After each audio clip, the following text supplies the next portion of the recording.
Donc, Mais aussi, bien madame, sûr, vous pouvez... Oui, oui, concernant par exemple les entreprises de production, donc le savoir-faire est demandé pour, pour accomplir les tâches.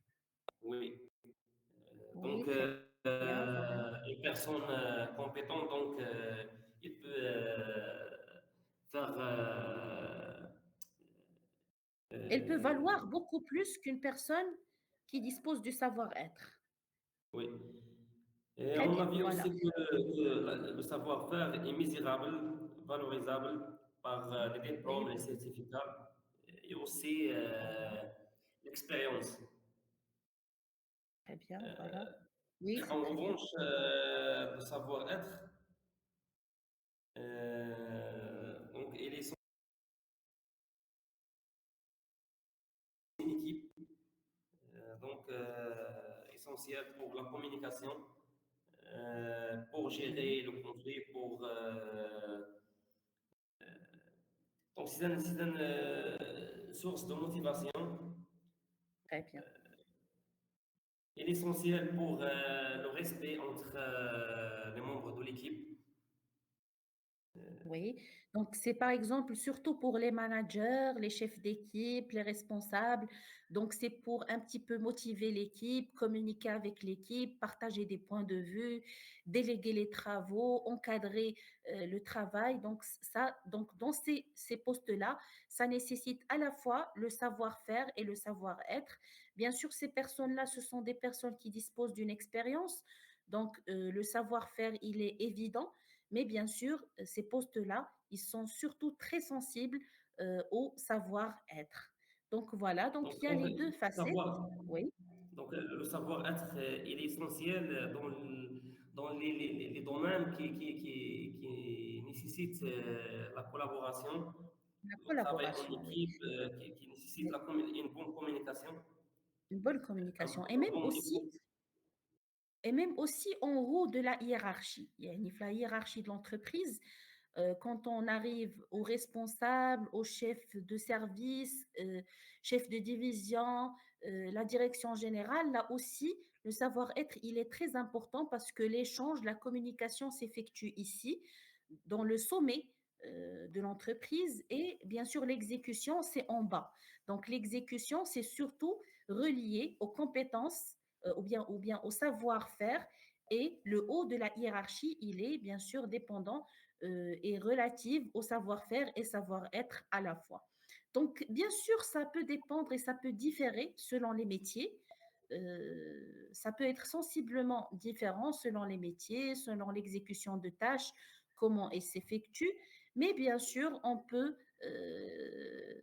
vous garantir que ces deux éléments-là restent des éléments très importants pour réussir au niveau d'une entreprise et pour s'intégrer de manière favorable et positive au sein d'une structure, n'importe laquelle.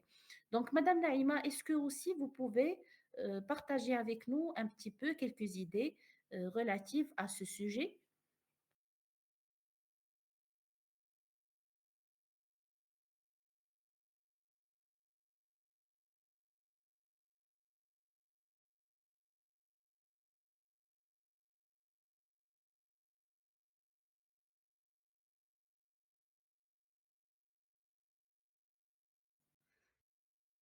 La séance dernière, on a abordé le sujet de l'importance de savoir-faire et le savoir-être. On dit aussi le hard skills et le soft skills.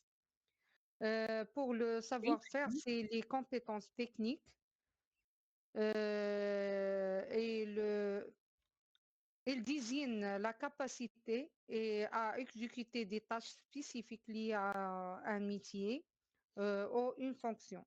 C'est ce qu'une personne sait faire concrètement grâce à ses connaissances, formation et son expérience. Par exemple, un mécanicien sait démonter et diagnostiquer et réparer un moteur, par exemple. Euh, une infirmière sait faire une prise de sang opposer une perfusion. Pour le savoir-être, c'est les compétences humaines et relationnelles. Fait référence à l'attitude, au comportement et la manière dont une personne interagit avec les autres. Être ponctuel, fiable et respecter ses engagements. Savoir écouter, communiquer clairement et collaborer avec ses collègues. Et aussi faire preuve de patience, gestion de stress dans des situations tendues. Oui, très bien. Donc, vous avez Oui, parlé un petit peu des métiers qui sont en relation, des définitions et des métiers qui sont reliés au savoir-faire et au savoir-être. Vous avez abordé, par exemple, l'exemple des infirmières, donc comment elles peuvent faire la perfusion de sang, comment elles peuvent exercer leur métier, qui ont bien sûr, qui doivent disposer de compétences très précises. Voilà, donc ça c'est le savoir-faire, mais bien sûr les infirmières également elles doivent faire preuve de savoir-être, savoir se comporter avec les patients, savoir être souriant, être accueillant. oui. Bien sûr, au Maroc, ça manque beaucoup le savoir-être dans les comportements des infirmières, mais bon, ça c'est un métier qui est un petit peu polyvalent et nécessite le savoir-faire et le savoir-être à la fois. Donc, vous avez également présenté quelques exemples du savoir-être. Dans notre travail aussi, euh,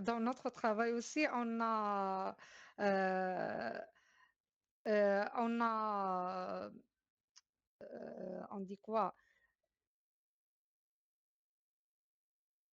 Oui, vous pouvez le dire en arabe si vous voulez. On a obligé de faire souriante toute la journée parce que il y Oui, a des visiteurs parfois, il y a voilà, le responsable qui entre plusieurs fois dans le voilà, bureau.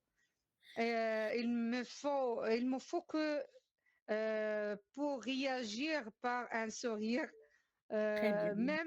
même on est on dit quoi? Peu importe votre état d'esprit, il faut que vous Oui, soyez souriante au niveau du travail. Donc, oui, c'est tous les métiers qui sont en contact avec les clients, ce sont des métiers qui nécessitent d'être souriant, d'être bien sûr bien présentable, souriant, organisé dans son travail, organisé dans son esprit. Il faut oublier tout ce qu'on a comme problème ou souci quand on est au travail oui. pour pouvoir bien sûr être à l'heure et bien sûr être bien adapté à notre mission dans le travail. Très bien. Oui, Donc, malgré Madame Naïma que vous êtes fâché de clients, vous seriez. il Oui, faut sourire. Il faut continuer Ouais, à c'est la sourire. polycrite, c'est un polycrite professionnel. Oui, euh, c'est obligé. c'est obligatoire. Voilà. Aussi les commerciaux, ils doivent toujours être souriants, accueillants, bien concentrés avec le client. Ils doivent parfois anticiper ce que va demander le client, analyser le client. Donc, il y a vraiment des métiers qui nécessitent beaucoup, beaucoup de savoir-être et de savoir-faire aussi. Comme le métier de commercial, c'est un métier qui est vraiment très, très difficile parce que ça nécessite beaucoup de concentration, beaucoup d'analyse, beaucoup de compétences personnelles et beaucoup de compétences professionnelles à la fois. Donc voilà, on a un petit peu essayé de présenter le sujet du savoir-faire et du savoir-être. Donc aujourd'hui, on va enchaîner avec bien sûr le même sujet. On va travailler sur un petit texte avec des questions et on va également faire des exercices pour rappeler un petit peu ce qu'on a vu, bien sûr, dans les derniers cours de langue qu'on a fait. Donc, on avait travaillé les relations logiques et on avait également travaillé la négation et l'interrogation. Donc, j'ai prévu pour vous quelques exercices pour faire un petit flashback sur ces éléments-là. Et on va bien sûr récapituler tout le travail avec un exercice récapitulatif à la fin de la séance. Très bien. Donc, je vais partager avec vous le document tout de suite. Voilà. Donc, c'est un texte qui parle un petit peu du savoir-être et du savoir-faire. Donc, on va le lire ensemble, on va essayer de suivre et de comprendre le contenu de ce texte pour répondre aux questions.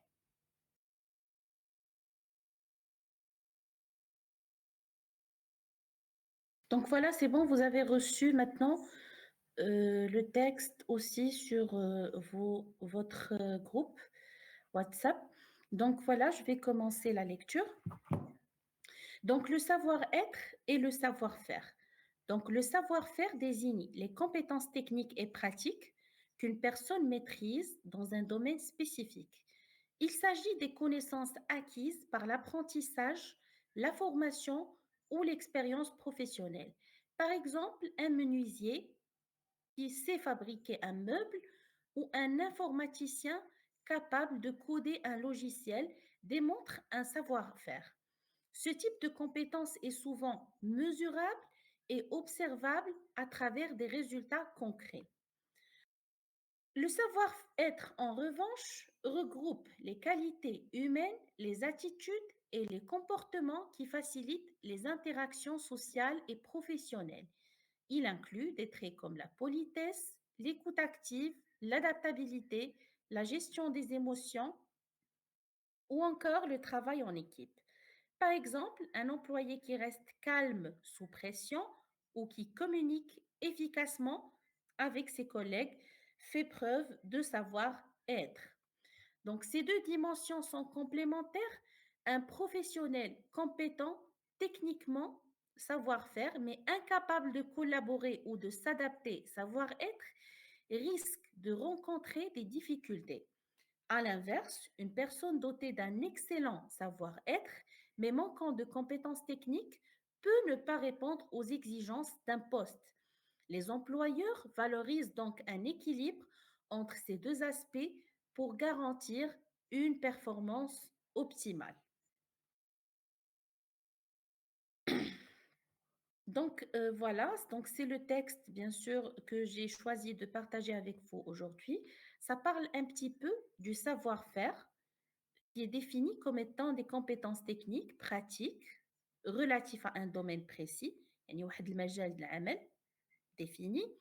Il s'agit des connaissances acquises, هما les connaissances qu'on a acquis, qu'on a accumulées par l'apprentissage, تعلم, la formation, la formation, donc on la connaît tous, ou l'expérience professionnelle.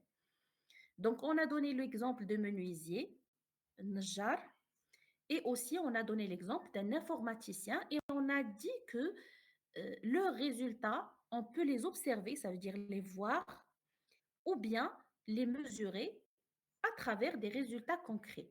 Donc, quand un menuisier fabrique un joli meuble, c'est observable et mesurable. Comme un informaticien ou un développeur développe un logiciel qui peut nous faciliter la tâche ou bien une application qui peut nous faciliter la manipulation d'une certaine chose. Donc ça, on peut l'observer et on peut l'évaluer aussi. Donc le savoir-être, contrairement bien sûr au savoir-faire, c'est les qualités humaines, ça veut dire les qualités relationnelles, tout ce qui est comportement, attitude, qui facilite l'échange. L'interaction, ça veut dire les échanges sociaux et professionnels. Donc les échanges, c'est tabadoul entre les personnes. Il inclut des traits comme la politesse, c'est le respect, l'écoute active. Bien sûr, on a défini auparavant l'écoute active. C'est pas seulement entendre, mais écouter, analyser et retenir l'essentiel. Donc l'adaptabilité, ça veut dire la capacité à s'adapter. euh, Aussi la gestion des émotions. La gestion des émotions aussi, c'est un point très important et qu'on a déjà vu l'autre fois. Donc, il y avait un débat où on a parlé sur la gestion des émotions. Donc, je me souviens pas exactement du titre du débat où on a traité ces points-là, mais on a bien sûr bien défini et on a bien... donc, c'était la gestion de stress et de rythme au travail. On a parlé dans ce débat de la capacité de gestion émotionnelle et son importance dans le cadre du travail.